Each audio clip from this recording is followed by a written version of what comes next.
I know gold is not in her. She's a diamond. Bismillahirrahmanirrahim. Assalamualaikum warahmatullahi wabarakatuh.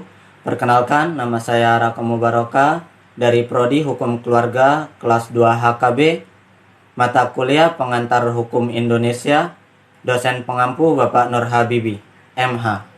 Pada kesempatan kali ini, saya akan memaparkan materi tentang hukum internasional.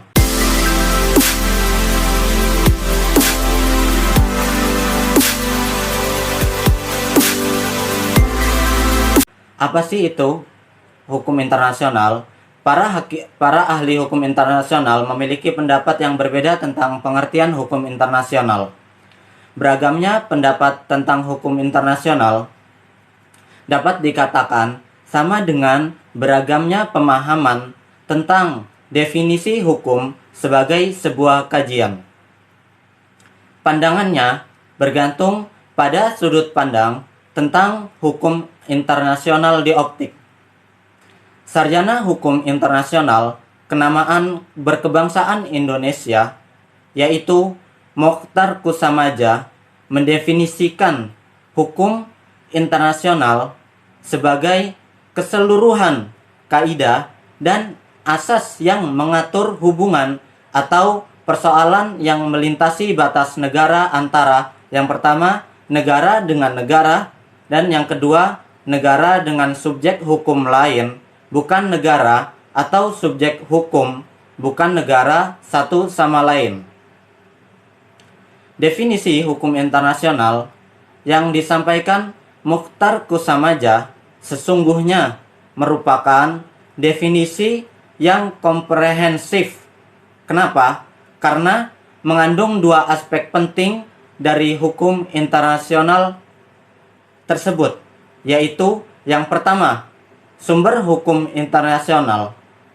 Hukum internasional tidak saja terdiri kaidah yang tertuang dalam berbagai perjanjian dan kebiasaan internasional, akan tetapi juga asas hukum sebagai norma hukum yang abstrak yang menjadi landasan berlakunya berbagai kaidah perjanjian internasional.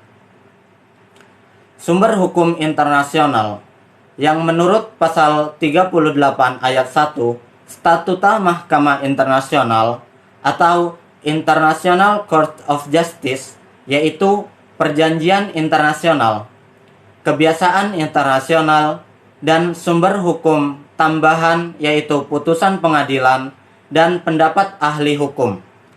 Kedua, subjek hukum internasional.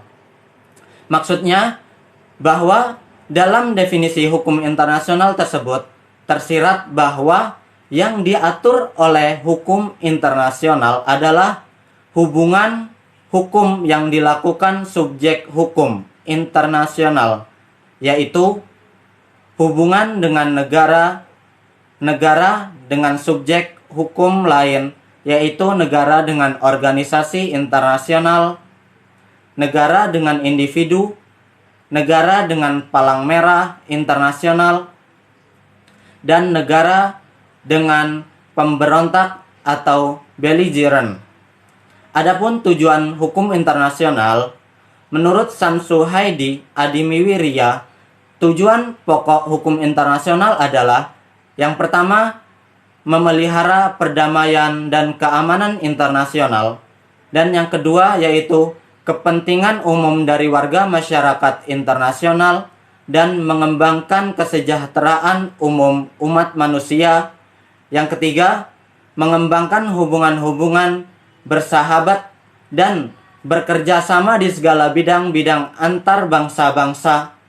Yang keempat, yaitu mengembangkan penghormatan atas hak-hak dan kebebasan asasi manusia dan penghormatan atas rule of law dan keadilan. Yang kelima, yaitu menyelenggarakan tata kehidupan masyarakat internasional demikian rupa sehingga memberikan kemungkinan bagi umat manusia untuk menyempurnakan kepribadiannya dan memajukan derajat kehidupan di segala bidang sebagai bangsa beradab, dan berbudaya. Adapun fungsi hukum internasional adalah fungsi hukum internasional yang dihajatkan untuk mencapai visi hukum internasional menurut Samsu Haidi Adimiwirya adalah menyelenggarakan jaringan kerangka hukum dalam mana hubungan-hubungan internasional dapat dilakukan dengan seksama atau to provide the legal framework within which international relation can be orderly conducted. Terdapat beberapa fungsi hukum internasional, yaitu 1. Menghormati keadilan dan kewajiban internasional. Yang kedua, yaitu menghormati kepentingan-kepentingan bersama. Yang ketiga, menghormati kemerdekaan bangsa dan keutuhan wilayah negara. Yang keempat, menghormati hak menentukan nasib sendiri dan tidak mencampuri urusan dalam negara lain. Yang kelima, menghormati persamaan kedudukan hukum dari semua bangsa sebagai negara yang berdaulat. Dan yang keenam, yaitu menghormati martabat dan nilai-nilai manusia pribadi. Adapun subjek hukum internasional, pengertian subjek hukum yaitu makna dari subjek hukum itu yang pertama, pemenang, pemilik, atau pendukung hak dan pemikul kewajiban, atau individu dan badan hukum. Jadi, subjek hukum internasional adalah setiap pemilik, pemegang, atau pendukung hak dan pemikul kewajiban berdasarkan hukum internasional. Adapun syarat subjek hukum internasional sendiri itu adalah suatu entitas tersebut harus memiliki personalitas hukum atau legal personality.